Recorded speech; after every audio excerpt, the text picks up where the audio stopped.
Eve on behalf of marketers.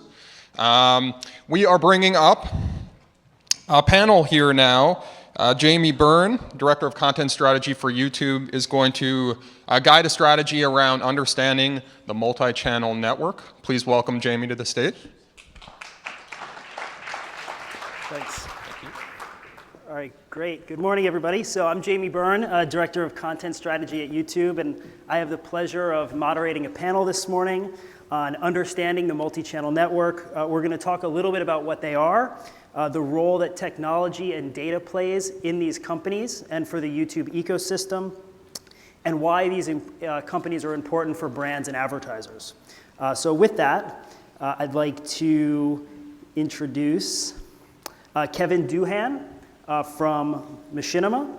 Machinima is the leading video entertainment network for young men. Kevin oversees the marketing function, including brand marketing, public relations, audience development, trade, and partner marketing and research. I'd also like to introduce Karl House, VP of Sales at DECA. DECA is the #1 multi-channel network, multi-channel women's network on YouTube, featuring a focus on lifestyle programming. And Karl is responsible for developing new business and managing sponsorship sales. I'd also like to introduce Stephanie Horbaczewski. I think I got that right. She's the founder, president, and CEO of StyleHaul. StyleHaul integrates technology and fashion to create an online fashion and beauty resource for women. Viewers regularly enjoy original content from StyleHaul's gurus and contributors at a rate of over 120 million views a month and 25 million unique users. And then Rich Raddon from ZEFR. ZEFR provides technology solutions for brands and content creators on YouTube. In this role, he's responsible for leading ZEFR's overall strategy and operations and overseeing content and distribution with partnerships and with Hollywood studios. So great, so thanks everybody. So to get started, Kevin, Machinima is one of the first MCNs. And so can you help us really understand, what exactly is a multi-channel network and how does Machinima fit into the YouTube ecosystem? Sure. A multi-channel network on YouTube is basically a collection of directors. I think different MCNs take different approaches, but it's a collection of creators on YouTube who have joined together, and hopefully they grow better as a group than as individuals. They're able to monetize better as a group than individuals. There are a number of benefits that you would get out of an MCN. As an advertiser, you can reach a fairly focused audience with one stop through an MCN.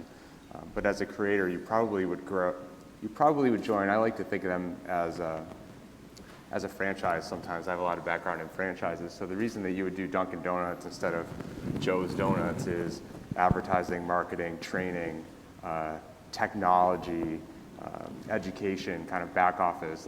And MCNs offer all of those things to varying degrees to their members. I'd say Machinima within that system, we're a little bit unique because we focus only on one audience, although I think StyleHaul does too, but we focus on one audience, young guys. We have about 8,000 creators in our network, so 8,000 plus YouTube creators around the world in our network, but we're also a creator ourselves. So we don't just kind of gather them up. YouTube is actually the most viewed channel in YouTube history itself, and we have like 8 channels, but Machinima main channel is the most viewed channel in history. So we are a creator, but we also have invited 8,000 plus creators to join us in an MCN. Okay, so the individual YouTube creators in the ecosystem, they sometimes join multi-channel networks to help themselves grow, and then you provide a service for advertisers to basically aggregate all of that collective audience. Is that a That's good way correct. to I do think in the early days, really, you had to join an MCN to monetize, but that's not true anymore. So in the very early days, if you were doing video gaming content, you had to join an MCN to monetize on YouTube, but now any creator can. So the reason you would join, they vary, right? It may be to help you grow faster. If you're a smaller creator with high potential and we see really high engagement on your videos, and we were to post your video on the Machinima main channel, it would blow up and you'd get a lot more subscribers than you might otherwise, right? But for us, I think sometimes people join because it's cool. I think, we have a brand ourselves. I can't count the number of times I wore a Machinima t-shirt on a trip to advertising week a couple weeks ago, I guess, and the server in the airport is like, do you work for Machinima? He goes, I wanted to work there, then I got this job. I'm like, you should try Machinima, not to insult servers. But, and then he said his kill-death ratio in Call of Duty is 2.5, and my wife was like, is that good? And I'm like, it's really good. Like, I struggle to stay over 1.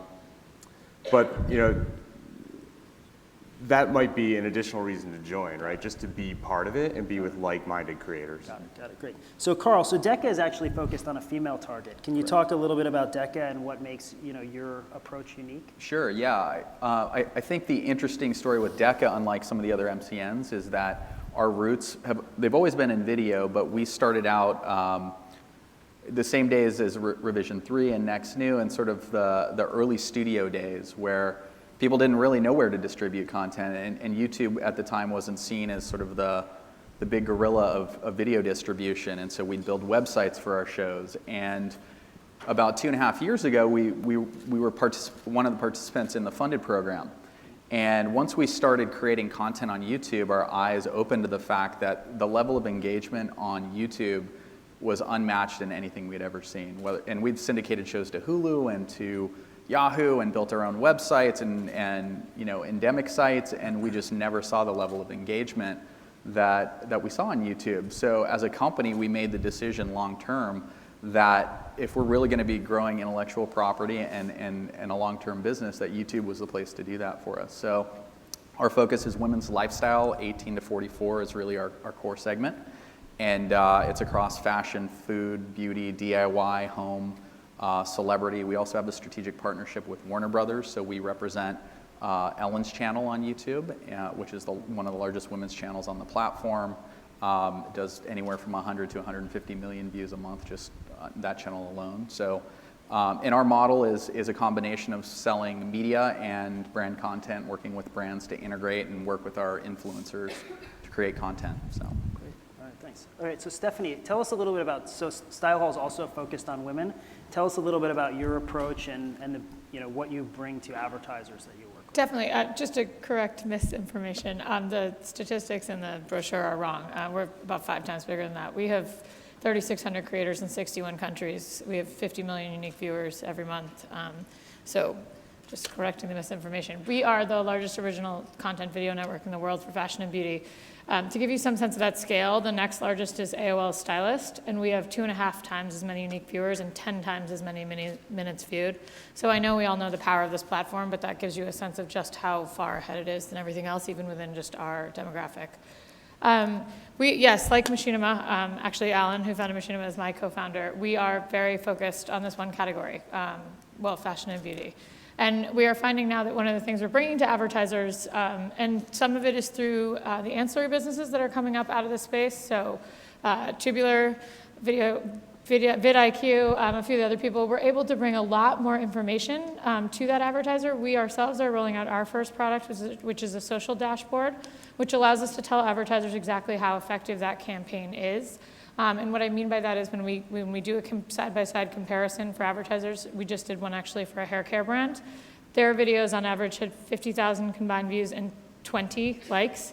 Ours had 350,000 views and 20,000 likes. So you can see it's not even in the same sense of scale. And we were able to show our most recent advertiser that they virtually paid for their entire campaign through the earned media that they were able to get through that campaign. And I think when you're able to present that type of data to advertisers, it's very game-changing. And so Rich, so ZEFR is not really a multi-channel network, it's more of a technology company. So could you tell us a little bit about what ZEFR does, how you work with rights holders and potentially brands? Sure, so I think the reason we get lumped in with the MCNs is we started out originally as a company called Movie Clips, and so we have 2 channels on YouTube currently today, and those channels do incredibly well. They're 2 of the top, week in and week out, 2 of the top most viewed channels on YouTube, Movie Clips and Movie Clips trailers. And we sell media into that, we do customization and all that, but the reality is we saw a really big hole in the YouTube ecosystem in the sense that because YouTube was doing such a great job scaling the platform and building technology for not only these folks, but really every person that had a channel on YouTube, we recognized that there was an additional set of technology that needed to be built for sort of brands and enterprise media clients. And so we set off on that. And one of the first pieces of tech that we released, which Robert talked about at Brandcast this year, was called Brand ID. And basically, YouTube is staggering what's happening on the platform. In fact, I appreciate like all the talk about television and how there's no waste in television, but anybody who has children in this room knows what's happening. Your children are on YouTube. A recent study just showed that 34% of millennials prefer video online to watching television. And all you have to do is look at the younger generation to understand how compelling the numbers are on YouTube.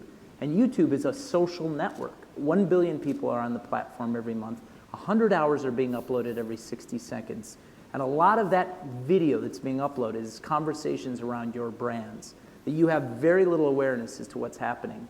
And so we built Brand ID to allow brands to know who their fans are on the platform. And by the way, many of your fans are probably wrapped up in these networks, but you specifically want to know who they are and how much engagement they're driving towards your brands, and then give you the ability to reach out, to contact them, to partner with them, and really take this whole idea of earned media to a whole new level. And it's staggering when we run the results to show brands exactly how much engagement. And we're talking about, I mean, even brands that are investing heavily on YouTube with their own original content or partnering with folks, it's typically 10% of the activity around their brand is coming through their official channels. The other 90% is coming where fans are taking that content, they're uploading it to their individual channels, and there's engagement and conversation around that. And so we're really excited about basically what YouTube represents. It's powerful. The thing that I don't think anybody touched on is what YouTube represents is its authenticity at the end of the day. So that's why you want to be in business with these folks in terms of creating original content and getting in their networks, because the folks that they wrap up have an authentic relationship with their viewers. And quite frankly, you want to tap into that authenticity, because that's where the real power, the idea of all this earned media and amplification of your brand on the platform. Great. So Rich, you talked about identifying content that fans have uploaded to the platform. Yep. Kevin, you talked about a network of directors. We've talked about creators. What kind of content are we talking about here that's kind of that you're identifying or that are wrapped up in your multi-channel networks? Is this like user-generated content? Is it highly produced? Like, how should we think about this network of content? Well, for us, it really runs the gamut, right? So our heritage and kind of where we were born is in the gaming space. So there are a lot of, they call it Let's Plays, where you watch someone walk through, or someone might be coaching you in a game, or we have professional gamers. There are esports leagues, and we have a lot of their talent is on our network. So gaming is part of it. We view gaming, television, and movies as endemic categories, and then everything else would be non-endemic for us. But we could have everything from gameplays to Mortal Kombat. We just launched the second season of Mortal Kombat probably about 3 weeks ago, and it's already kind of in total over 20 million-ish views. But that's highly produced. It could be a movie. It's a 90-minute series. So it really varies. And then sometimes we just create a custom piece of content for a brand, right? Sometimes we integrate, but sometimes we'll create a custom piece of content for a brand that just exists because it was commissioned, as long as it really kind of fits the personality of our creators and our brands. For us, it's a blend as well. We just won an Emmy 2 weeks ago for a series that we produced that exists only on YouTube. We were one of 4, I think, digital Emmys, along with Bravo has a Top Chef digital spinoff, and Oprah has a digital spinoff. So we were one of 4 digital Emmys that were awarded, and we were the only one that was a digital sort of native. So, I would say the production values aren't the same as a $4 million episode of Lost, but the quality is there. Our head of programming was an on-staff producer at Scripps for 7 years. So a lot of our owned and operated series are TV quality, and in fact, we're working to take some of those shows to television now. We only have 60 channels in our network, so for us, unlike some of the other MCNs who have gotten a lot of scale, our focus is laser focused on quality. And so, the only way to really do that at a high level is to keep the bar of quality high, and we've done that by just, having very few channels and investing heavily in them. I mean, To round it out, we're the same. We run the gamut. We actually just announced StyleHaul Studios a couple weeks ago. We are introducing a new creative studio that allows a lot of the brands that we work with want something in between user-generated and really high premium. They want something that they can show on their social platforms and engage with their audience, but they want to use influencers, and they want it to be native, and they want it to be authentic. So that was a campaign we did with Macy's that was announced on the cover of WWD. It outperformed every estimate in the first 2 days. So it was a great win for us. And then we're doing a lot of premium content. We're about to announce a content development deal with one of the largest production companies in the world to come up with new original content. We're actually working with ZEFR on distributing something for Paramount, which is an original Zoolander series. So bringing A-list talent to YouTube. It has, Ben and Owen and the entire original cast, as well as some other A-list celebrities in it. So like them, we're really running the gamut right now. Yeah, I mean, the thing that's interesting is that people get hung up on this idea of quality. That's looking at the wrong metric. What you want is engagement. You want positive engagement in that piece of content. I mean, I don't know how many people saw, the piece that Sony did for Carrie over the weekend. I think it's up to like 10 million views in 3 days or something like that. And they broke the single 24-hour period. I think they did 6 million views in 24 hours. And look, it's debatable whether that's great quality. Could they have thrown more money to create the quality? Yes, they could have, but it's actually incredibly effective. People watch it, they give it thumbs up, they're commenting on it. And so what we see with brand ID, where people are interacting with brands, is a few different ways. In fact, my partner just wrote a piece about this. What's happening is user reviews are people are going to start turning to YouTube over Amazon, right? Why? Because in video, you can actually sense. So when you release a product and somebody reviews that product, instead of reviewing it on Amazon, you'll start to go to YouTube videos because you can sense the authenticity of the reviewer when you watch the video. You can't tell when somebody writes it. This is the greatest product ever. By the way, you should get a discount at this product by clicking here. You don't know if that person's genuine or not genuine. I can tell you in video that comes out. The other things are people do spoofs. Thing is, we just did a test for CoverGirl, which is amazing. So there's a whole slew of, obviously, many people probably know this, teenage girls that love Taylor Swift, who's a spokesperson for CoverGirl. So what they do to their affinity to say, I love Taylor Swift, is they take CoverGirl commercials that are highly produced and they rip them and upload them into their channel. And so that's a sense where it's really high quality. They didn't produce it, but they're extending that brand's messaging on their own channel, and there's a whole bunch of engagement. So it literally runs the gamut in terms of in terms of quality, what you would consider quality, but the most important metric is engagement. Yeah, and I think that this is something we talk about in meetings with brands often, is you think about the lifestyle stars of today. You've got Oprah, you've got Rachel Ray, and that experience is very different than what consumers experience on YouTube. And the channels in our network we see have contributed as much as the talent to the growth of that channel, because it's a two-way dialogue, and the channels that succeed on YouTube, it's authentic.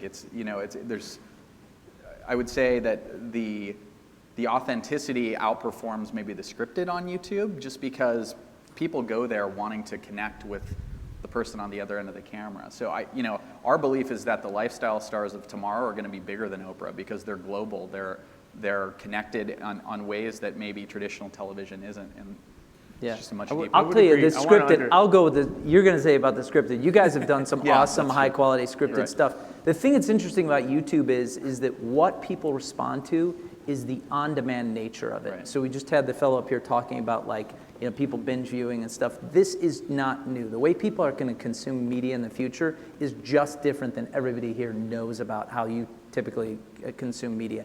And that's what the new generation is focused on. And so I think the juggernaut programming brands of the future dominate in both areas. So, and I adore Jeff Cole. I love every opportunity to hear from him. But they dominate on YouTube and kind of what I'll call classic YouTube, this user gen stuff, or very high quality. We have some amazing quality animation on our network that would equal or be better than ADHD on Fox. But there's the kind of classic shorter form stuff, right? Then there's medium duration, maybe 10 to 19-minute episodes. But all the way up to, you'll see longer from us soon. And we've had great success with Halo 4 Forward Unto Dawn, Mortal Kombat, Battlestar Galactica, Blood and Chrome.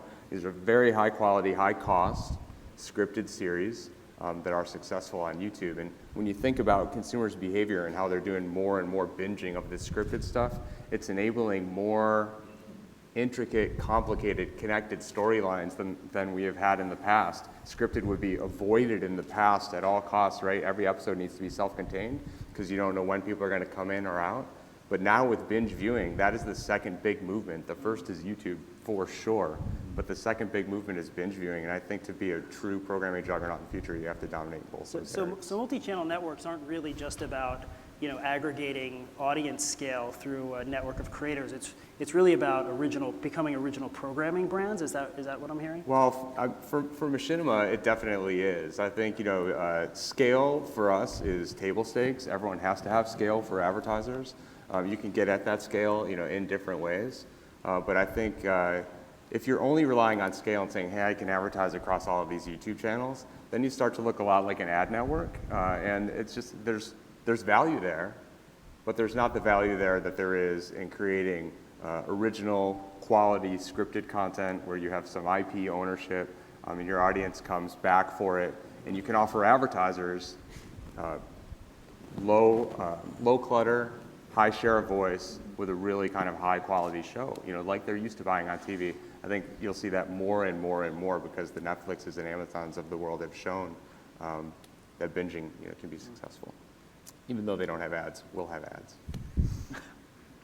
I was just going to add, in the fashion and beauty space, I think there's that element of contextualizing all the content. So you see the beautiful content from Fashion Week and Red Carpet, and the girls are able to become sort of citizen journalists. They're able to contextualize that content within hours of seeing it in the video form, and that's obviously a lot more powerful medium. I mean, when MCNs started, and I'm half the age of some of the MCNs on this panel, in fact, all of them, it was a land grab for scale. And now we're finding that actually our most successful product is something we call Rising Stars, which is our ability to work with all of these great companies and identify who the next big star is. So we have much smaller channels now outperforming our biggest channels on engagement, and those programs are actually selling better than our really big influencer, more celebrity type influencers on YouTube than it used to. So I think the landscape's changing really quickly.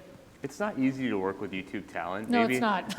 Maybe another piece of value that MCNs offer advertisers, whether they're agencies or brands, is just navigating the talent and kind of understanding who's right. When a brand comes to us with a brief and says, this is what I want to achieve for Taco Bell tacos or whatever the case may be, we can look across our network. We know them pretty well. We know who's more reliable and less reliable. We know availability. We know how to approach them with this brand opportunity where they might be insulted and think you're asking them to sell out if you go about it the wrong way. And so, one of the values that MCNs create is you come to us for young guys, males 13 to 34, and say, hey, here's who I'd like to reach. This is the message I want to get across. It's for this brand. We can look at that opportunity and say, I think that these creators, it could be us as a creator, but either us or these creators in our network would be right for you. And then we can manage that process because it's horrific. And there are multiple advertisers who said, I can just go do this myself. I'm going to call Johnny Cakes 22 and have him, make a video for me. And they always come back. It's not easy. It is a lot of heavy lifting, tough work, and that's a value that MCNs provide. Let's talk about that. Let's talk about working with brands. Karl, can you maybe give us an example of something you've done with a brand and maybe talk about a best practice or two in that process? Yeah, we have a channel in our network named Mr. Kate, and it's a DIY sort of channel, very lighthearted. And earlier or I guess it was the end of last year, we did a deal with a phone company.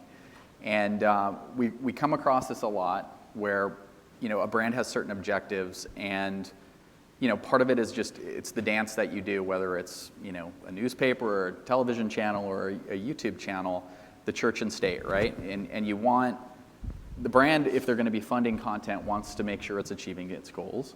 And on the other end, the talent wants to protect its brand and make sure it's not selling out. And so this was an instance where a phone company pushed a little bit harder and got very involved in the scripting process and the video went live and you could see it instantly in the audience. It wasn't authentic and the audience sniffs that out in a heartbeat. And I think that it was a good thing for us because we now have an example to show of the wrong way to do it. And the video performed fine, but after that, we did a program in Q1 of this year with Diet Pepsi where we produced a number of episodes of content using about 7 or 8 different influencers from our network. One of the influencers was Mr. Kate, who had been in the earlier example. And we were able to show that example and say, look, this is an authentic audience. You have to let the talent have some creative control, or all of the creative control. And the video performed, with Mr. K, it performed really well. The feedback was great because it was her voice and it was authentic. And that was a really neat program because Diet Pepsi came to us. They wanted to align with our influencers around their Golden Globes and Valentine's Day initiatives. And they took that content from our influencers and they put it on dietpepsi.com. And that's another thing we're seeing a lot is how do brands work with our influencers, not just to put the content on YouTube and tap into those audiences, but how can they take that content off of YouTube and also leverage it there? Thanks. So Stephanie, any examples from StyleHaul working with brands and any lessons? I mean, I think that recent campaign with Macy's was extremely successful. Well, I mean, one of the things they did in addition to that was shoot an original 30-second spot as part of those 4 videos that we shot. Like I said, they were that perfect blend of being very authentic to the channels, but also being high enough premium quality that Macy's was then able to use them across their very robust social platforms and in store. And I actually found as many tweets about girls seeing that they had seen the girls in the ad on YouTube as I did about the videos themselves. Like I said, it outperformed by 5x in 48 hours what we estimated. So, I mean, we consider it a really successful campaign, but that was truly a new thing for us. I mean, to get together with a brand and from the ground up really build premium videos that were going to be distributed on the actual influencers channels, to your point about keeping it authentic and making sure it performed, and to see how well the audience responded to it, how much they enjoyed the videos. I think that was, that was just last month. So I think that's a good example. What size audiences are we talking about here? Are we at TV scale yet, or how should we be thinking about the significance of our reach? Yeah, I would say we're at TV scale. It's tough because it's always an apples to pears comparison, whether we're using ComScore or YouTube CMS. But if on YouTube CMS numbers, we're 2 billion global views a month, 200 million global uniques. When you look at engagement, we beat everybody in terms of minutes per month per user. Now, part of that's because we have a lot of gaming content on our channels, and that audience is just ravenous for it. But in terms of engagement, we beat the networks regularly. In terms of scale, the last time I looked, with Halo 4 Forward onto Dawn, it was comparing favorably to top cable shows in terms of audience. If you do the math as best you can and go, okay, this was a 44-minute show, but it was in 9-minute chunks on YouTube, right? Yeah. And then here's a 44-minute show, and just tried it. We actually had Nielsen do it for us. It ranked in the top 5 kind of versus cable shows against the demo. So it ranked really well, but it's tough to do those comparisons still today. But yeah. There's no doubt of the scale, though. I was just going to say the scale is like unprecedented, just on the platform overall. I mean, individual networks have bundled some of that scale, but overall on the platform, there's nothing like it globally, hands down. And the thing that's interesting about it is that, it's like traditional media, what's different about YouTube and what's happening on YouTube is you can be reactive and dynamic. I mean, the number of Fortune 500 brands that we sat in with, months and months after the Harlem Shake thing, where they're like, yeah, we heard about this thing that was happening on YouTube. It's like, how are you not aware of this? How are you not listening? These are social signals that are being pushed out. How are you not responding to that and pushing out creative that's addressing major cultural touch points that are happening to show that your brand is in tune with your audience? I mean, I have an example. We distributed the Sharknado trailer for the company that made Sharknado. Yep. Everyone heard Sharknado. So I challenge you, anybody who's connected to Wi-Fi or whatever, just go look for the Sharknado trailer. It will be a Machinima clip. Yeah. So we didn't create that, right? We distributed that.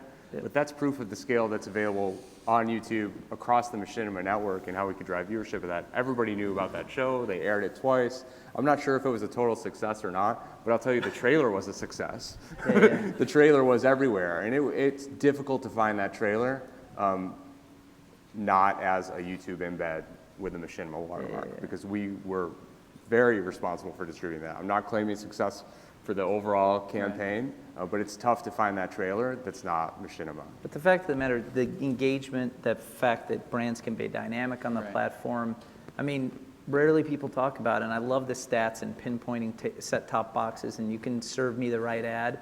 I will tell you 9 times out of 10, we are DVRing through that ad. And so how effective is that? I mean, I'll catch a sliver of it in the little screen grabs as I go past it, but the messaging isn't hitting home. But yet the data is being aggregated and sent that, me in the Pacific Palisades received that ad and whatnot, yes, it was delivered to me. I skipped right through it. So I think one of the biggest trends that kind of we're starting to see from a YouTube perspective is that advertisers are increasingly thinking like content creators and coming to us and asking them to help them navigate this transition from thinking like a 30-second spot creator to thinking more like a content creator. Is that something that you guys can help with? And if so, how? Yeah, we have a fantastic example from Lucky Charms. So General Mills has been a great, great client for us. Many brands have joined us, Cinnamon Toast Crunch, Totino's, Pizza Rolls. But Lucky Charms was a great campaign where they ran a Lucky Charms ad across our network. So that was pretty straightforward, just a pre-roll ad with a number of impressions, whatever. But we created a clip that was, it's basically like a montage. One of our affiliates, Melody Sheep, one of our directors in our MCN, Melody Sheep, created it. And it's footage from Lucky Charms commercials from like the 60s to today. Yeah. It's like, they're trying to get my charms, and it's like really trippy. And it completely blew up. They were talking about using it in a broadcast spot. I'm not sure if they've done that yet or not, but gosh, what high praise for us, right? They ran their spot on our network. We created a piece of custom content for Lucky Charms. And the next thing we knew, we were talking with them about rights for them to use it in a broadcast spot because the brand team loved it so much and because the audience was flipping out. I mean, a guy made whatever the maximum is on YouTube, like if you can make a 59-hour clip, I don't know, whatever it is, he basically just lined up like that Lucky Charms piece again and again and again, so you wouldn't have to keep pressing play. You could just watch it for 59 hours, or whatever the maximum is. So that was a really great campaign with an example of content creation, using some of their IP, but really adding our creativity and connection with the audience. Karl? I think that the 30-second, to his point, we're not even watching them anymore, which means that I think as brands, that you're going to have to start getting involved with the actual content. I give the example that one of our creators actually did 6 of the hairstyles that you're going to see in the new Hunger Games movie. And I said, the hair in Hunger Games is almost a part of the story, right? So if you had been Tresemme or Unilever or L'Oreal, and you had actually been a part of that, and therefore part of the videos on her channel and then part of the movie, that is a way more powerful campaign than the 30-second L'Oreal color spots that are running on ABC and CBS between 8 and 10 every single night, that nobody in this room can even remember who was in. I think the other interesting thing that we're seeing with YouTube in particular is TrueView. And I don't know what the percentage is of total ad impressions that are delivered through TrueView, but it's sort of blowing up the whole concept of a 30-second spot. Like, length doesn't matter anymore. And TrueView, if you're not familiar with it, is a skippable ad product that allows you as a user to, after 5 seconds, skip whatever they're showing you. So I think the trend of brands moving toward content becomes even more important, because the 30-second spot on YouTube is sort of meaningless. You can have, if your content's good and you can get someone to watch it for 5 minutes, through TrueView, that it's the same. So just over the last couple of years, we've noticed more and more RFPs that are less media-centric and more content-centric, because brands are starting to recognize, okay, I need to create stories here. I need to create content. And I think as consumers, we look for stories. As humans, we look for stories. And so creating that content seems to be on the upswing for sure. Yeah, just to follow up on that, we work with the marketers at Target, and I think they're just some of the smartest marketers out there. And their big thing is they just said, they're like, look, we want an emotional connection with our customers or our potential customers. That's it. That's what we want. We're striving for that emotional connection. So that comes through storytelling, that comes through the experience when you walk in a Target store, that it comes through everything they do. And so when you look at it through that perspective, you recognize how storytelling, how this authenticity, how that can create that emotional connection. Because once you solidify that, then you really get into brand loyalty. Then you get people sitting in lines for hours when the 5S or the 5C come out. And so I think it's awesome what's happening, where brands are really getting to that point where, like, we want this emotional connection. We want to tell stories. We want to have that feeling, that connection with our customers. And so it looks like our timer is running down here. So to close, if there was one piece of advice that each of you could give to brands and advertisers, what would that be? Well, since we just talked about TrueView, I guess I'm going to give a really specific one, as opposed to saying like Machinima is awesome in some way, but it actually is. But in terms, so I guess I just said it. But so for TrueView, TrueView rocks. and I think it'll be kind of a dominant way to buy video ads or to distribute content in the future. I would take a look at how you use TrueView though within your tool chest. Using TrueView in combination with an MCN, whether it's Machinima or any MCN that has audience, can help improve your engagement. We spent so much time talking about engagement here on this panel, and I think it's sinful to buy TrueView only and have a bunch of people who accidentally forgot to click skip video see your content versus using TrueView really intelligently, but kind of making sure you're distributing it to the right audience so you get some of that engagement on the video as well. So I love TrueView, but I think that's a build that we can put on it. Yeah, my advice to brands would be, I guess, find your voice and figure out what your story is, and then either create content yourself or work with some of the influencers on YouTube to help you tell that story. Yeah, I mean, mine's even more simple. I would just come talk to us. I mean, one, we all work together.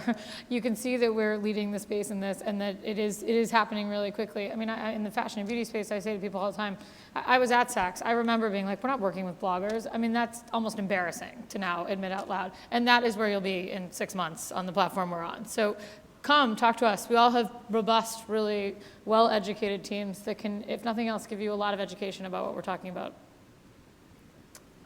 YouTube is the second largest social network in the world, and there's a lot of activity on the platform that's happening that you have no insight into. So you should get that insight and then figure out how to respond and be adaptive and dynamic with that audience. So. All right, well, thank you guys for joining us. And I think we'll all be around, kind of after the session if there's questions. Great.